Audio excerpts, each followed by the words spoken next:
Hello, and welcome to that episode of Todd Talks. And Todd Talks people listen as you wish. Hopefully. I just realized, ladies and gentlemen, that this season is going to be punctuated by one thing. One thing in regards to my win-loss record, and that is having faith in characters that I should never have had faith in.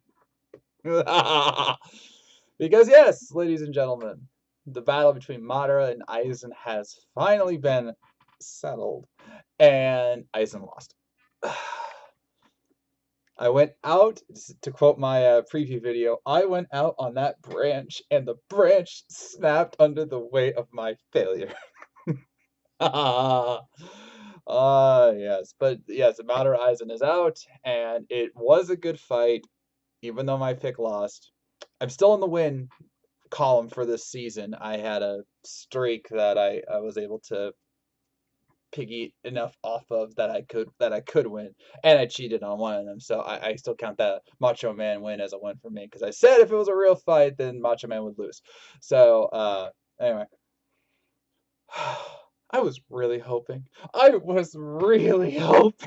that somehow, some way between the Hugyoku and his Ryatsu and everything and his Kido that there was a way for him to beat Madara. And technically they said that there were, they were actually closer than a lot of people thought. But no. But no. I do want to say a few things before I really break this down.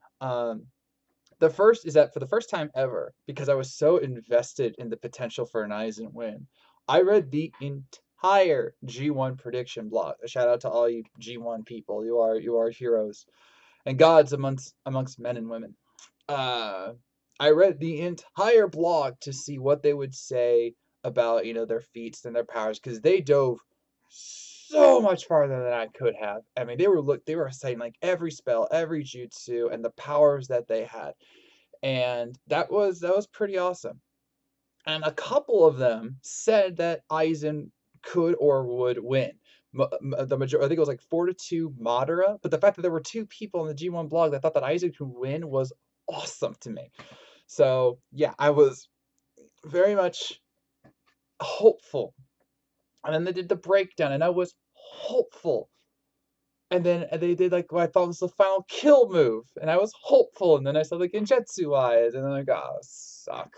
And I was waiting, even when the meteors were crashing down around Madara, and I was like waiting for Aizen to show up and like gut him one last time. It was not to be. It was not to be. And the sun just went down near me, so sorry for the. Oh, now the color's back. Anyway,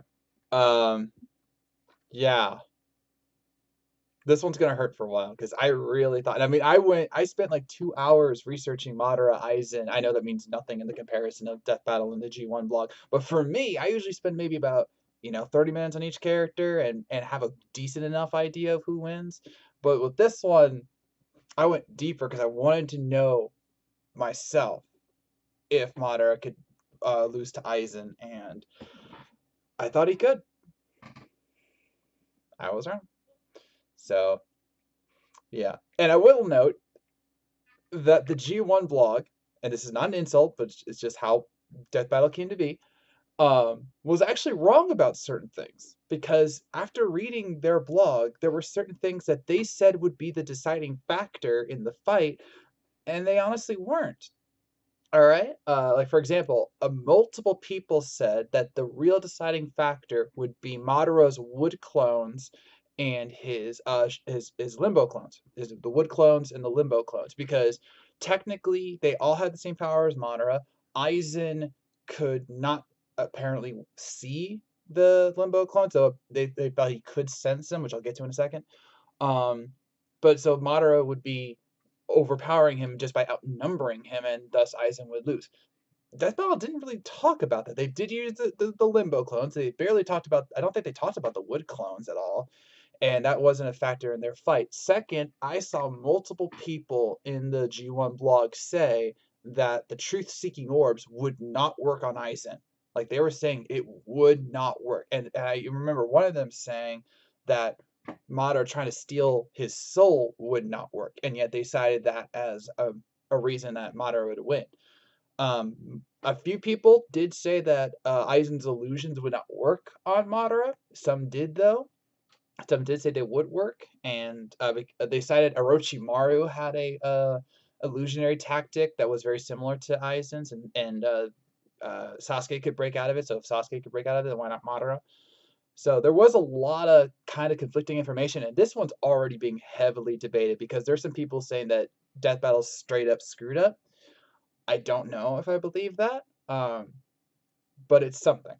I will say, if I want to have a biggest complaint about this episode, it's not the fight. The fight was great. The way they used the different forms and everything, the illusionary abilities, the hand-drawn animation stuff, the talking between the two, which there was not as much banter as I thought there would be. I thought this would be like a very much a DOL card, but it was not the case. If I was to pick a singular complaint, it's that in Aizen's breakdown, they didn't talk about his strategic mind. What I mean by that is that if you saw all the memes and the comments about this, everyone was saying that, oh yeah, even if Aizen loses, it's all part of the plan. Because he's the planner. He's the guy who thinks, decades and hundreds of years in advance. They really didn't reference that at all. I mean, this guy is, like galaxy brain. Like they reference it right at the beginning with his, false death, the false murder. But like aside from that, they didn't reference like how he completely manipulated the Soul Society, how his illusions kept the Soul Society's head body alive while everyone could keep going, even though he personally wiped them all out. They didn't talk about how he actually got Ishigo born. Like he planned for the birth of Ishigo and then everything that led up to that. That was really odd because he's a master strategist even in battle, well, much like Madara. And I kind of felt that was a disservice to him. They were focusing more on like the chair. And how did he have all this power? And then they kind of glossed over the Thousand-Year War arc with Yawak, because there were some key things in there that didn't really get mentioned, despite them clearly going to the Thousand-Year War arc, and like how he was the one who helped very much to beat Yawash. How did they say his name? Yawa. And there were like the Limbo clones. A lot of people thought that Aizen couldn't see them, but it was noted by many fans, I think one in the G1 blog, that Aizen could sense beings in hell, which is another dimension, so technically he could see the Limbo clones. I wish they would have at least brought that up. I just feel like it was odd because they were focusing more on his powers than his actual personality, whereas for Madara, they were focusing a lot. They focused more on Boomstick's ship than they did Aizen's strategic mastery.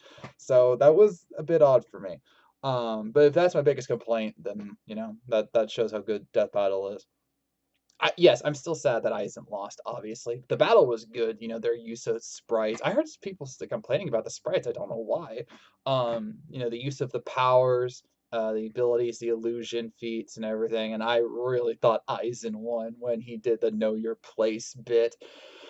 But no, it was not to be. Very, very sad.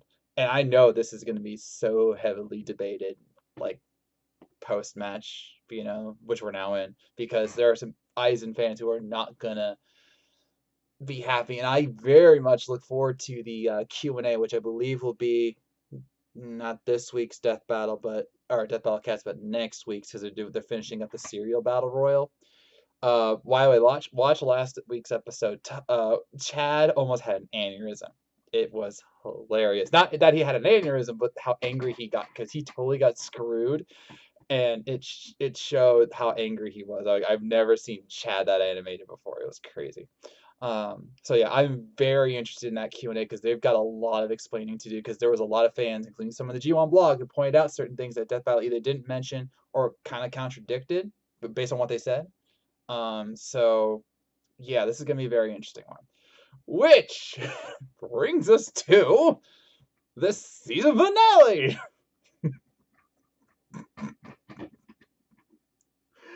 Saitama versus Popeye.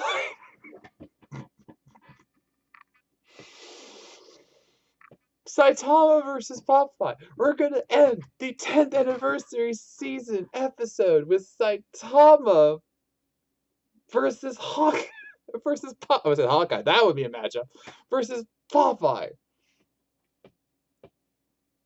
Yeah, that's a thing. That's a thing.